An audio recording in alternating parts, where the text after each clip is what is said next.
Merci. Donc vous voyez comme c'est bien, hein, parce que vous avez quand même une dynamique avec des hommes de qualité. Et encore, vous n'avez pas entendu les jeunes. Alors, je crois que c'est pas mal cette organisation des débats, et j'en remercie encore Jean-Claude Perrin. Alors, il faut essayer de tenir 10 minutes, et c'est compliqué parce que les dossiers sont compliqués. Comme disait Denis Bonzi, il faut avoir des idées simples avec ces dossiers compliqués.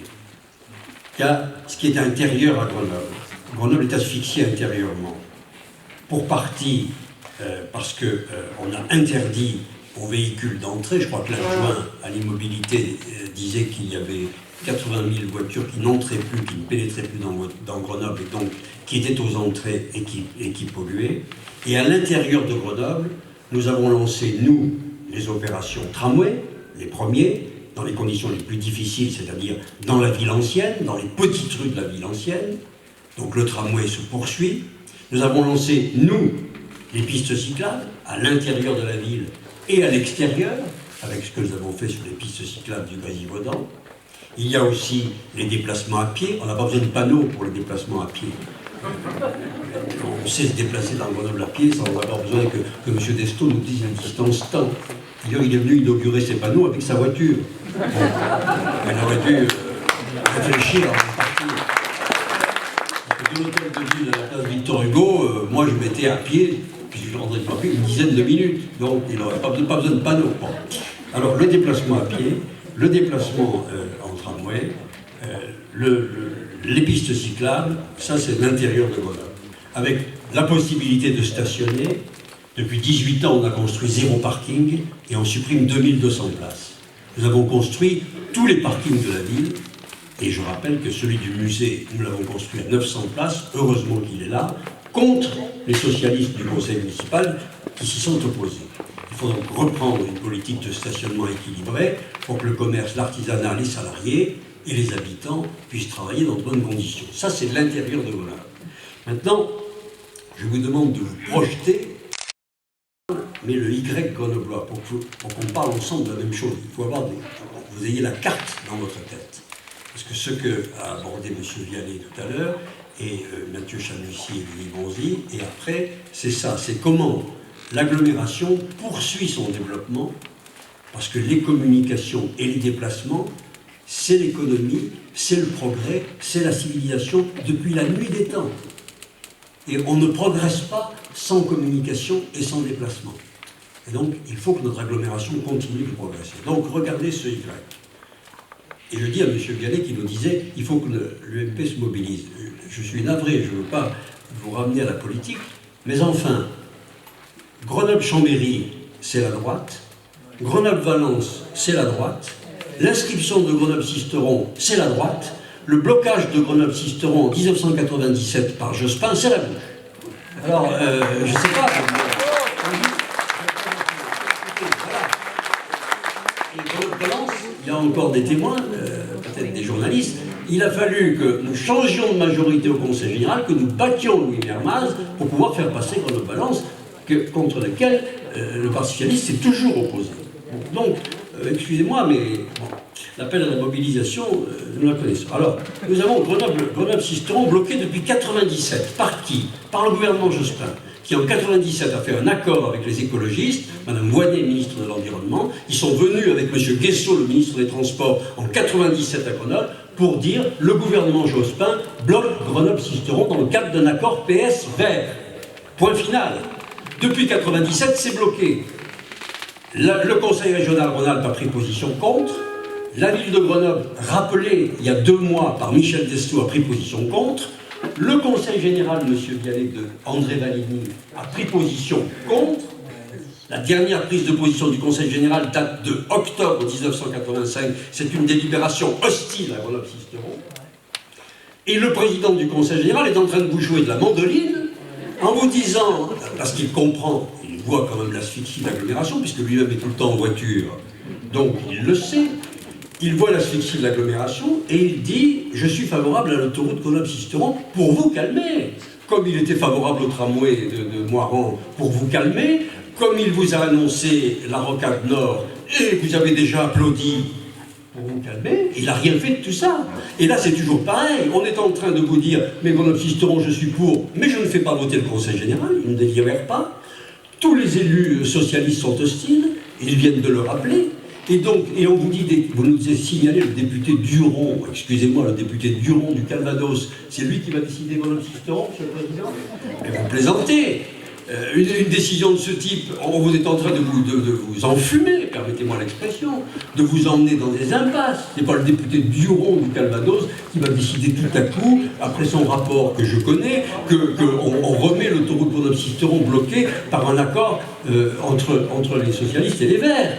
C'est le président de la République qui peut décider que Grenoble-Sisteron est achevé, et lui seul, et ses proches, Valigny et les autres, doivent le lui demander, et lui prendre la décision. C'est ça, tout le reste. Et puis, s'il y a des pétitions à faire, il faut les faire sur Michel Deston, il faut les faire sur Jean-Jacques Kéran, il faut les faire sur le Conseil général pour que les collectivités locales soient demanderesses de Grenoble-Sisteron. Voilà la bataille qu'il faut conduire si on veut que cette autoroute s'achève. Tout le reste, Monsieur le Président, je peux vous dire, c'est des noyades de poissons et vous n'aboutirez pas à cela. Alors, Grenoble-Sisteron, il faut l'achever. Mais ça a une conséquence. Et c'est là aussi qu'il y a quelque chose de faux dans ce qui vous est dit par les élus d'agglomération. Et malheureusement, excusez-moi, mais on ne voit pas tout dans les milieux économiques. C'est que si Grenoble-Sisteron se fait, c'est pas 3 voies de la 480 qui vont permettre d'éviter que l'agglomération grenobloise soit un bouchon entre Mâcon et Aix-en-Provence. On ne passe plus s'il y a Grenoble-Sisteron, on passe déjà plus. Mais si à Grenoble-Sisteron, c'est une parallèle de la vallée du Rhône. Les gens qui vont choisir à Mâcon, soit de prendre la vallée du Rhône, soit de prendre les Alpes. Et on a 2 voies, 3 voies, une voie de plus sur A480, ça ne passe pas, on redevient le bouchon. Il faut donc, comme nous l'avions prévu, c'est dans les cartons, on n'arrive pas à le faire ressortir parce qu'il y a une tangentielle nord-sud qui doit être prise par l'État, entièrement par l'État, en souterrain, à peu près de Veurey à Pont-de-Claix, pour que l'agglomération nord-sud soit une agglomération qui puisse avoir une liaison pour que ceux qui la traversent ne viennent pas l'encombrer, évidemment. Et que, bien entendu, ceux qui viennent dans l'agglomération, avec une A480 à 3 voies, effectivement, puissent circuler. Je rappelle que Air Rhône-Alpes chiffre à 320 000 personnes dans l'agglomération, les personnes polluées. 320 000. Et que les socialistes avaient pour objectif qu'il n'y ait plus que 12 000 personnes polluées en 2015 dans l'agglomération grenobloise. On passait de 320 à 12 000 sans savoir ni comment ni pourquoi. Donc on est dans une situation qui, à la fois du point de vue de l'environnement et du point de vue de l'attractivité économique, est très grave. Donc on a l'autoroute Grenoble-Sisteron qui sous-tend la solution en nord-sud, qui est une solution, puisque Denis Bonzi a justement abordé les questions financières, qui est une solution entièrement étatique. Ce n'est pas à l'agglomération de supporter cela. C'est en cela que, quand j'ai fait inscrire l'autoroute Grenoble-Sisteron dans un comité interministériel dont je me souviens parfaitement, avec l'appui de Jean-Claude Gaudin par Jacques Chirac en 1987, alors que nous étions en train seulement d'achever Grenoble-Valence, mais déjà je faisais inscrire Grenoble-Sisteron pour que l'agglomération soit une agglomération qui ait des liens avec le nord et le sud, comme c'est normal, pour qu'elle puisse vivre et être attractive. À ce moment-là, je savais que ça contraindrait l'État, si on inscrivait Grenoble-Sisteron, à financer le nord-sud. Parce qu'on lui disait, mais attendez, vous nous faites Grenoble-Sisteron, mais dans ce cas-là, il faut que le nord-sud de Grenoble, vous fassiez la traversée. C'est l'objectif de cette parallèle. Et c'est cela qu'il faut reprendre. Ensuite, vous avez le contournement est-ouest, qui, lui, est ce fameux tunnel que André Valigny avait promis et n'a pas fait, parce qu'il a été incapable de conduire un projet de ce type. Il faut le reprendre, parce que l'Est-Ouest, c'est une obligation.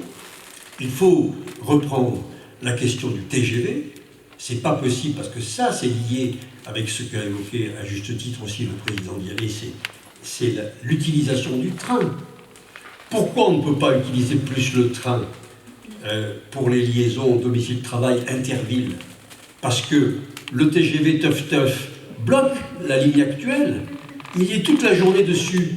Donc on ne peut pas utiliser la ligne Grenoble-Lyon pour une liaison intercité. Si un jour, si on n'avait pas le TGV sur cette ligne Grenoble-Lyon, nous aurions des trains rapides, on serait d'abord à 1 heure de Lyon en permanence par un train rapide, et puis on pourrait avoir un train qui ferait Moiran, Voiron, etc. en permanence et qui desservirait qui ferait un intercité en diagonale dans tout le département.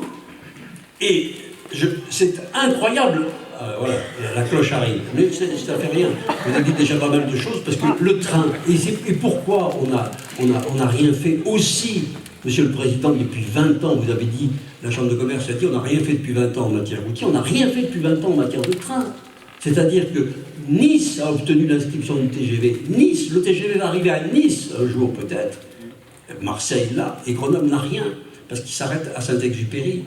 Et Grenoble a perdu entre-temps ce que nous avions gagné avec Charles Descours avec beaucoup de difficultés, c'était de dire, j'avais dit, je me souviens très bien, on disait transport à l'époque, quand on faisait le TGV Lyon-Turin, alors nous, l'Isère, on va être les nouvelles vaches qui vont voir passer les trains rapides.